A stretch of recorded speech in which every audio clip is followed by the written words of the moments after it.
안녕하십니까. 이어서 충북 뉴스입니다. 충북 전역에 폭염 경보가 내려진 가운데 오늘도 30도를 넘는 불볕더위가 이어졌습니다. 지역별 낮 최고 기온은 청주가 33.9도까지 올라 가장 높았고 괴산 33.8, 진천 34.4, 단양 33.3, 충주 32.5도 등이었습니다. 오늘 밤 청주 등 일부 지역에는 어제에 이어 열대야가 나타나겠습니다.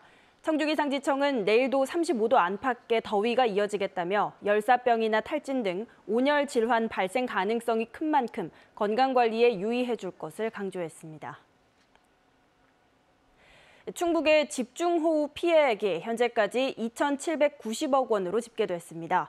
전체 피해액 가운데 도로, 하천 등 공공시설은 2,770여 곳, 2,440억 원이고 주택, 농경지 등 사유시설은 1,687곳, 350억 원 등입니다. 시군별로는 충주시가 957억 원으로 가장 피해가 크며 제천시 800억 원, 단양군 483억 원 등의 순이고 346가구, 644명이 아직 대피시설에서 생활하고 있습니다. 응급복구율은 공공시설은 94.9%, 사유시설은 85.7% 수준입니다. 기나긴 장마는 끝이 났지만 기록적인 폭우로 삶의 터전을 잃은 이재민들은 어떻게 살아가야 할지 앞이 막막한데요.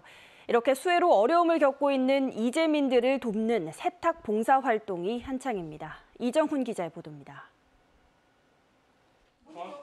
집안 곳곳에 수해의 흔적이 그대로 남아 있습니다.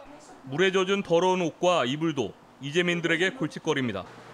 하루빨리 세탁해야 하지만 계속된 비에 일손도 부족해 발만 동동 구르는 상황.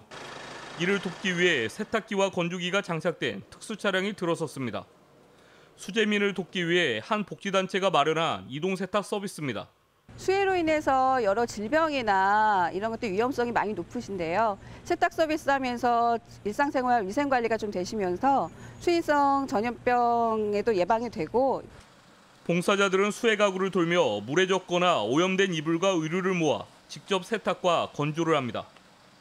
세탁물들을 깨끗이 빨아서 또 수거해서 갖다 드리면 너무나 고마워서 하시는 걸 보고 저희들이 자부심과 보람을 느끼게 됩니다.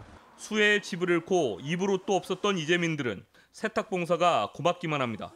수해가요 말도 못해요. 이 집까지 다 차가지고 그냥 이 동네가 전부 다 한 집은 4집밖에 없고 갖다가 빨아주니까 우린 진짜 얼마나 고마운지 몰라요. 네.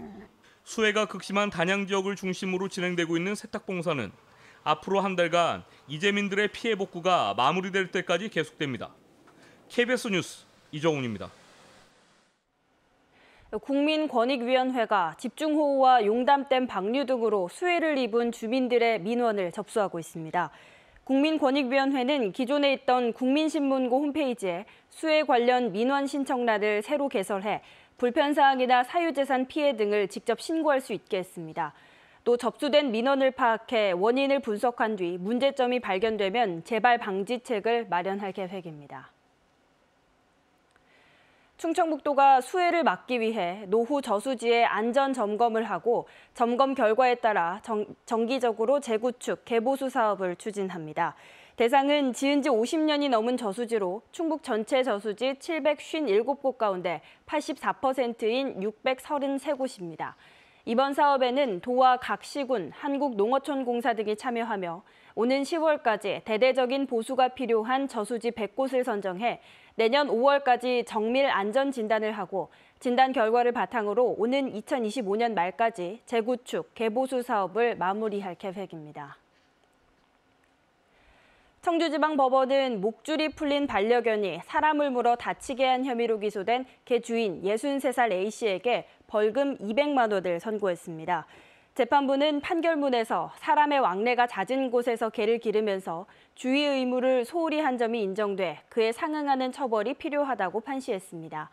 A씨는 지난해 12월 1일 청주의 자택에서 목줄이 풀린 반려견이 집 밖으로 나가 길을 지나던 66살 B씨를 물어 전치 4주의 부상을 입혔다 재판에 넘겨졌습니다.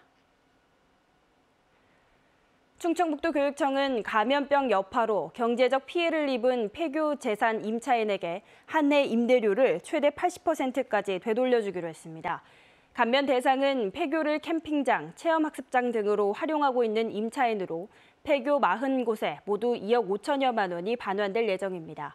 교육청은 관련 예산을 추경에 편성해 이르면 다음 달부터 지원할 계획입니다. 국토교통부는 지난 6월 말 기준 충북 혁신도시의 주민등록상 인구가 2만 6,700여 명이라고 밝혔습니다. 이는 이전 공공기관 임직원 수 3,500여 명의 7.5배로 전국 평균 4.8배를 웃돌아 혁신도시 10곳 가운데 가장 높은 겁니다. 하지만 공공기관 직원의 가족 동반 이주율은 46.9%로 전국 최하위를 기록했습니다. 이는 충북 혁신도시에 공급된 공공주택이 1,900여 가구로 전국에서 두 번째로 많아 자체 인구는 늘었지만 수도권과 청주, 대전, 세종 등과 가까워 가족이 함께 오는 경우는 적은 것으로 풀이됩니다. 충청북도는 보건복지부의 지난해 광역치매센터 평가에서 전국 1위를 차지했다고 밝혔습니다. 충청북도는 10개 분야 37개 지표에서 고루 높은 점수를 받았다고 설명했습니다. 충북대학교 병원이 위탁 운영하고 있는 충북광역치매센터는 다양한 치매 예방 프로그램과 인식 개선 사업, 치매 가족 상담과 종사자 교육 등을 진행하고 있습니다. 지난달 충주시청 소속 여자 조정팀의 성추행 의혹이 불거진 뒤 충청북도와 충청북도체육회가 지역 선수단의 스포츠 인권 침해 조사를 강화하기로 했습니다. 충북뉴스 마칩니다. 고맙습니다.